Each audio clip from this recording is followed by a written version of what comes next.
नमस्ते दिदीबहिनीहरू। हाम्रो विदेशमा रहनुभएको दिदीबहिनीहरूलाई दुःख कष्ट केही नपरोस् भनेर मैले हरेक दिन एक एक अरबी खाना बनाउन सिकाउँदैछु। हजुरहरू हेर्नुहोस् र पुरासम्म लास्टसम्म हेर्नुहोस्, अरूलाई पनि बताउनुहोस्, कमेन्ट गर्नुहोला अनि रिपोस्ट पनि गरिदिनु होला है। यो चिकन काट्नु ठिक्क ठिक्कको पिसको गरेर चिकन काट्नु, धेरै ठुलो पनि नै धेरै सानो पनि नै, ठिक्क ठिक्कको पिस काट्नु होला। यो पुठो फ्याँकिदिनु होला, चिकनको पुठो नराख्नु होला नि। छाला निकाल्नु होला है। चिकनको छाला निकालेन भने फेरि राम्रो हुँदैन। मजाले छाला निकालेर अनि मजाले धोएर अनि 2 घन्टा या त 1 घन्टा, त्यो मैले मसला सुरुमा लेख्दै थिएँ, त्यो मसला सबै थोरै हालेर 1-2 घन्टा जति मासु मिलाएर फ्रिजमा राख्नु होला। यस्तो बिरयानी बनाउँदैछु, हेर्नु होला है। एउटा तपेलामा तेल तताउनुहोस् अनि प्याज मजाले भुट्नु, आधा 1 किलो जति। अब कति बनाउने त्यति, त्यही हिसाबले पिँडालो हुने बेलासम्म भुट्दै जानु। प्याज पिँडालो भएपछि आधा निकाल्नु, आधा त्यही रहन दिनु है। अनि त्यसमा त्यो 2 घन्टासम्म मसला मिलाएर राखेको चिकन थियो नि, त्यो चिकन हालेर मजाले मिलाउनु होला है। मजाले मिलाउनु अनि यसमा अलिकति लसुनको पेस्ट पनि हालिदिनु होला अनि एकैछिन ढाकिदिनु, चिकन त्यो नरम भइन्जेलसम्म। सेम भिडियोमा जस्तो गरेछ त्यस्तै गर्दै जानु होइन, जानिन्छ। भिडियो अनुसार गर्दै जानु त हजुरहरूले, केही दुःख हुँदैन। केही फरक पऱ्यो भने मलाई कमेन्ट गर्नु होला, म बताइदिउँला। यो चाहिँ अदुवा लसुनको पेस्ट हो, अदुवा लसुनको पेस्ट हाल्नु। यो चाहिँ काटेको टमाटर मजाले मिलाउनु। अब यसलाई पनि आधी घन्टासम्म या 10-15 मिनटसम्म, 5-10 मिनटसम्म ढाकिदिनु मजाले। भएपछि अब ढक्कन खोल्नु, मजाले चलाउनु। एकदम सानो ग्यासमा पकाउनु होला यो ढाक्दाखेरि, नत्र तल जलेर गनाउँछ, मासु खाना नहुने हुन्छ। फेरि कुवेतीले अरबीले एल्ला सुन सबै त बागिन त लेस खाइस रिया भन्छ फेरि, त्यहाँबाट के भन्ने आफूले। अनि यो चाहिँ मसलाहरू सबै मिलाइदिनु नि। मसला ठिक यो दही ठिकैको हाल्नु। यदि डाइरेक्ट यसरी बनाउनु पर्छ भने यसरी बनाउनु, नत्र फ्रिजमा मोलेर राख्नुहुन्छ भने मसलाहरू कम हाले हुन्छ होइन, नहाले पनि हुन्छ। यसरी जो बनाउनु सजिलो पनि हुन्छ, केही फरक पर्दैन। भिडियोमा देखाअनुसारै बनाउनु होला।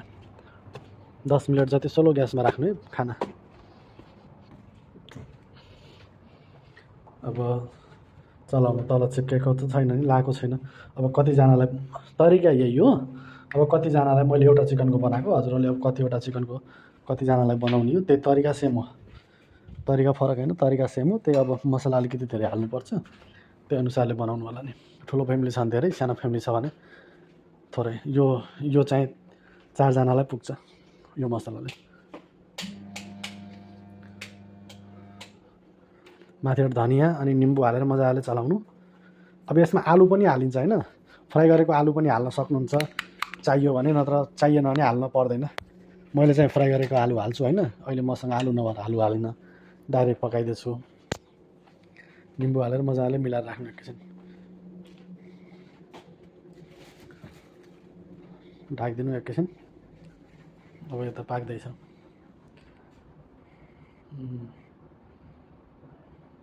यिनीहरूको जातले मसला र तेल कम खान्छ है, त्यही हिसाब दिनु होला, हिसाब गर्नु होला। घिउ हुने भने झन् अझै राम्रो हुन्छ। अब यो भयो, अब यसलाई निकाल्नु। अब पानी बोइल गर्नु।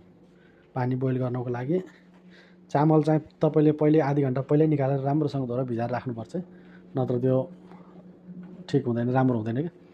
नुन हाल्नु अनि यो बिरयानीको मसलाहरू सबै हाल्नु के, यो लट्ठीहरू, स्टार चिनी, यो सब के हालेछ नि यसमा सबै हाल्नु होला है। निम्बु हालिदिनु, अलिकति निचोडिदिनु। पानी उम्लेपछि चामल हालिदिनु। चामल पनि धेरै बेर नपकाउनु है, 70% पाकेपछि निकालिदिनु होला, किनभने अहिले त्यहाँ दम लगाएर पकाउनुपर्छ। 70% निकालेपछि पकाउनु। माथिबाट धनियाँ हालिदिनु। धनियाँले एकदम उस दिन्छ क्या, खुसबु दिन्छ, मिठो एकदम राम्रो सुगन्ध आउँछ। अनि यो चामल पाक्यो, अब निकालेर हेर्नु पाक्यो कि नै, चेक गर्नु। 70% पाक्यो भने निकालिदिनु होला है। चामल पाक्यो, अब निकाल्नु। यो ठुल्ठुलो चिज निकालिदिनु होला, दाँतमा लाग्छ फेरि झ्याउ मान्छ कि यो जातले। यो जातलाई गतिलो जात त होइन कि, त्यही पनि जति गरेर दिए पनि जस दिन्न, त्यही पनि आफ्नो हिसाब गर्नुपर्छ आफैले। अब यो आधी चामल तल राखिदिनु होइन, मजाले एउटा भाँडोमा।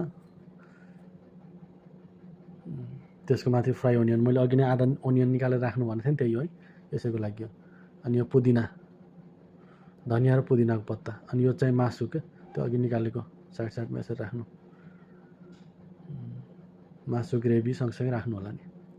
यसको माथि चामल हालिदिनु।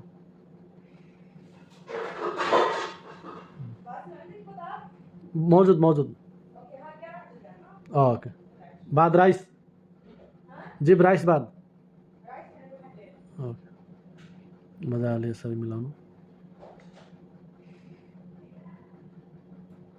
माथिबाट फ्राई ओनियन हालिदिनु, महँगो बसाउँछ। अनि के अरे माथिबाट तपाईँसँग अब अलिकति तेल हाल्नु होइन, धनियाँ। यदि कलर बिरयानीको कलर छ भने कलर हालिदिनु, छैन भने अलिकति के अरे हल्दी घोलेर हालिदिए पनि हुन्छ, नत्र कलर हालिदिए राम्रो हुन्छ। यो चाहिँ थोरै घिउ जस्तो हो क्या, सेन्टको लागि राम्रो एकदम।